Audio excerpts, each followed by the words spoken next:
শুভ সকাল বন্ধুরা, কেমন আছো তোমরা সবাই? আশা করি ভালো আছো, আর আমিও খুব ভালো আছি। গতকাল সারা রাত আমাদের এদিকে খুব বৃষ্টি হয়েছিল, আর আজকেও ঘুম থেকে উঠে দেখি প্রচণ্ড মেঘ করে আছে। তো সকাল টাইমটা দেখতে ভালো লাগছিলো, জন্য তোমাদেরকেও একটু দেখালাম। আর এখন বাইরের থেকে এসে যে বিছানাটা একটু তুলে নিচ্ছি। আপাতত আমরা নিচেই থাকি, ওই জন্য রোজ রাতে বিছানা করতে হয়, আর এভাবে সকাল হলে গুছিয়ে নিতে হয়। আমাদের খাটটা এখনও রেডি হয়নি, হয়তো 8-10 দিনের মধ্যে রেডি হয়ে যাবে। তো যতদিন না হচ্ছে ততদিন এইভাবে কাজ করে যেতে হবে। তো তোমরা ভিডিওটা লাস্ট অবধি দেখতে থাকো, আর আমি ফটাফট কাজগুলো করে ফেলি। আমার বিছানা গোছানোটা প্রায় হয়ে গেছে। এখন এই যে যা গুছিয়েছি এই সব কিছু একটা সাইডে সুন্দর করে রাখবো, রেখে তারপর ঘরটা ঝাড় দিয়ে নেব। দেখো এইখানেই রেখে দিলাম সব কিছু।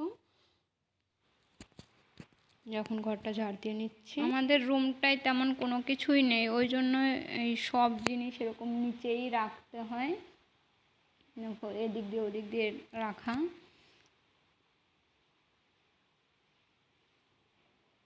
আর আমাদের এই রুমটা একটু প্রবলেম আছে, বৃষ্টি হলে পরে জল পড়ে, ওই জন্য নিচে ওই বালতিটা রাখা। এই যে বালতিটা দেখছো, এই বালতিটা এখানে রাখার কারণ হচ্ছে জল পড়ে, ওই জন্য। যে ঘরটা ঝাড় দেওয়া হয়ে গেছে, এখন রান্নাঘরে যাব।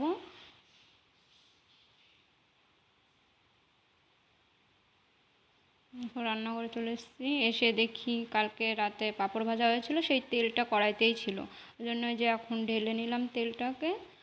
এবার সব এঁটো বাসনগুলো রেখে এক সাইডে রেখে তারপর রান্নাঘরটাকে গুছিয়ে নেব, তারপর গিয়ে এঁটো বাসনগুলো ধোবো।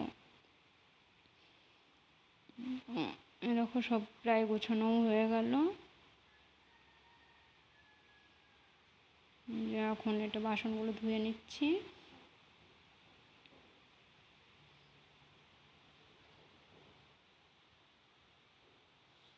দেখো তোমাদের সাথে কথা বলতে বলতে আমার এঁটো বাসনগুলোও ধোয়া হয়ে গেল প্রায়। কালকে বৃষ্টির কারণে আমাদের এদিকে সারা রাত কারেন্ট ছিল না, ওই জন্য কোনো কাজ করতে পারিনি। আজকে যে সব করতে হচ্ছে।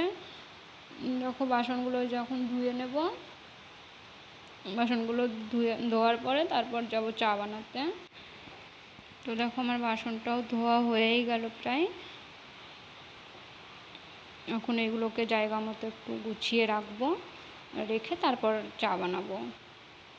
আর এদিকে তোমাদের দাদাভাই ফ্রেশ হয়ে রেডি হয়ে গেছে দোকানে যাবে বলে, আর আমাকে বারবার বলছে যে তাড়াতাড়ি চাটা বানিয়ে দাও। আর আমি এখনও ফ্রেশই হতে পারলাম না, তো এটুকু পরিষ্কার করে তারপর আমি ফ্রেশ হব, ফ্রেশ হয়ে চাটা বানিয়ে নেব।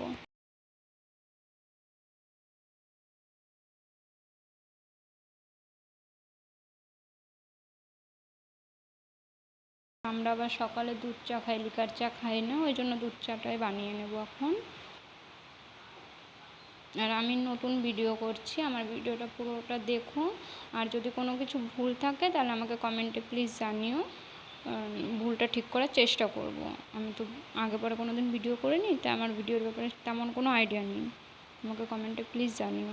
এই যে জলটা হালকা গরম হয়ে গেছে, এবার কাপে ঢেলে রাখলাম, এখন চিনিটা দিয়ে নেব। তো আমরা আবার মিষ্টিটা একটু বেশি খাই, ওই জন্য চিনিটা একটু বেশিই দেবো। এই যে জলটা ঢেলে রেখেছিলাম, এখন ওর মধ্যে দুধটা মিক্স করে নেব। আর এদিকে আবার তোমাদের দাদাভাই বারে বারে চা চাচ্ছে।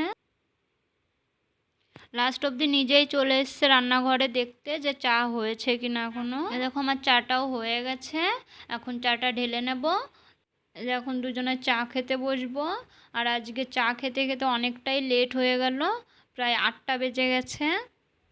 8টা বেজে গেছে, আর এদিকে তোমাদের দাদাভাইও খুব তাড়াহুড়ো করছে, কারণ ও দোকানে গিয়ে আবার দোকানটা খুলবে, ওই জন্য খুবই তাড়াহুড়ো করছে। আমরা এখন চা খেতে থাকি, আর তোমাদের যদি আমাদের ভিডিওর মধ্যে কোনো কিছু ভালো লেগে থাকে তাহলে একটা লাইক কমেন্ট করে দিও। আর আজকের মতো টাটা, তোমরা সবাই ভালো থেকো এবং সুস্থ থেকো।